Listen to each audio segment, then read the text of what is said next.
Hello everyone, welcome to Chelsea Sport Focus. But before we dive in, make sure to subscribe so you never miss a moment of breaking news. Let's get started. Chelsea's modern identity has been built on a recruitment strategy that is both calculated and controversial, a model rooted in probability rather than prestige.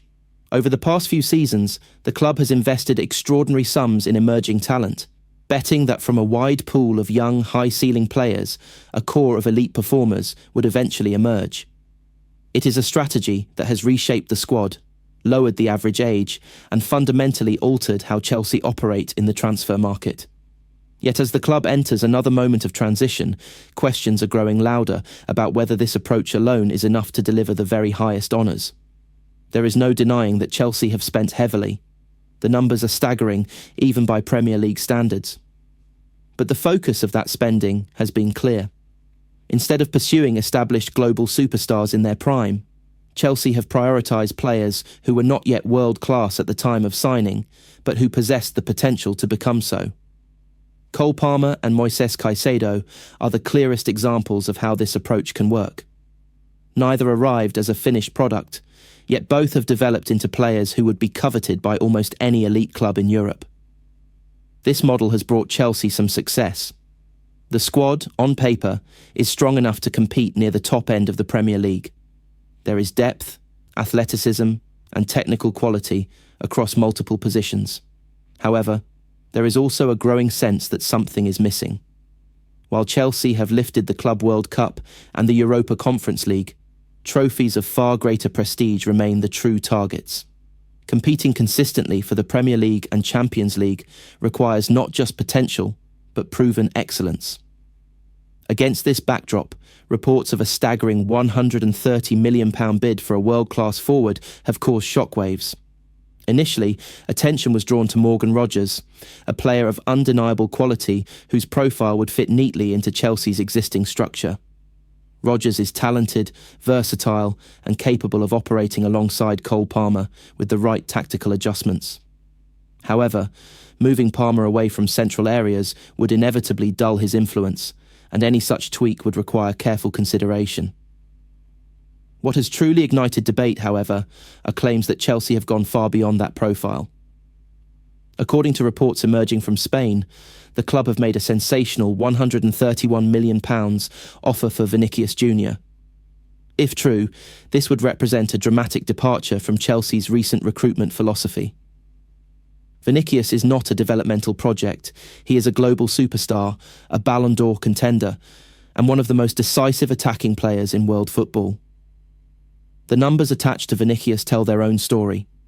Over 200 goals and assists at the highest level, Champions League defining performances, and a reputation as one of the most feared wide forwards in the game.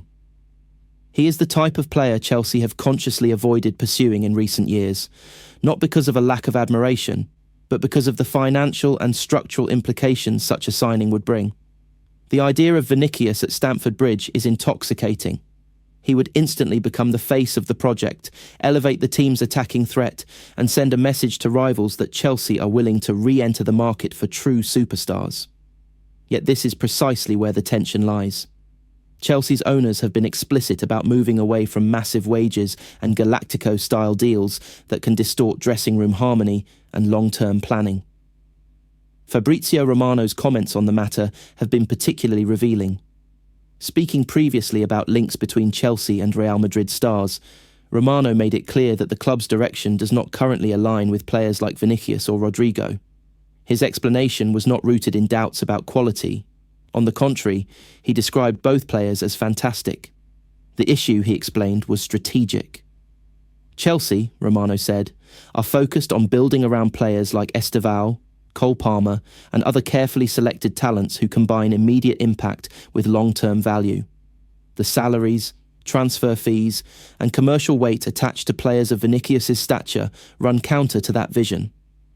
Bringing in such a figure would not just be a footballing decision, but a cultural and financial one, potentially altering the balance Chelsea have worked hard to establish. This is why reports of a £131 million bid feel so jarring. They suggest either a dramatic shift in policy or a targeted exception to the rule. If Chelsea truly believe they are one elite attacker away from bridging the gap to the very top, then breaking their own mould for a player like Vinicius could be justified internally. He is not simply another expensive signing. He is a proven match winner on the biggest stages. At the same time, the timing of these reports is... Liam Rosenior's expected arrival at Chelsea represents far more than a routine managerial appointment. It marks the latest and potentially most significant step in the club's ongoing attempt to rebuild stability, identity, and long-term coherence after years defined by turbulence and constant change. As the 41-year-old arrived in London to finalise his move to Stamford Bridge, the sense around the club was not one of drama or spectacle, but of quiet inevitability. This was a process that had been moving steadily behind the scenes, shaped by internal conviction rather than external noise. Chelsea's decision to move for Rosenior has been months in the making, rooted in the club's ownership structure, footballing philosophy, and growing belief that the next phase must be built around continuity rather than constant reinvention. With Enzo Maresca's departure leaving the club once again in transition, the hierarchy acted quickly to identify a coach who aligned with their long-term vision. Rosenior emerged not as a compromise option, but as a deliberate choice. His presence in London signals that the final steps of the process are now underway. Formalities remain, interviews will be completed, and legal details resolved. But within Chelsea, there is a strong expectation that Rosenior will soon be confirmed as the club's new permanent head coach. The belief is that this appointment will provide a sense of direction that has often been missing, particularly during moments of pressure. Rosenior's departure from Strasbourg is central to the story. Appointed at the start of the 2024-25 campaign, he quickly earned admiration within the Blueco ownership group for his calm authority, clear tactical ideas, and ability to develop players without sacrificing competitiveness. Strasbourg's performances under his leadership reflected structure, bravery in possession, and a collective understanding of roles. For Chelsea's owners, who also oversee Strasbourg, this offered a unique opportunity to observe his work at close range. The French club's preparations for life after Rosenior underline how advanced the situation has become. Strasbourg are already in the final stages of identifying his replacement, with Gary O'Neill emerging as a strong contender. That process would not be unfolding at this pace without confidence that Rosenior's move to Chelsea is imminent. The fact that the list of candidates has already been narrowed reflects a club resigned to losing its head coach, even if the official announcement has yet to be made. From Chelsea's perspective, Rosenior's appeal lies in several interconnected factors.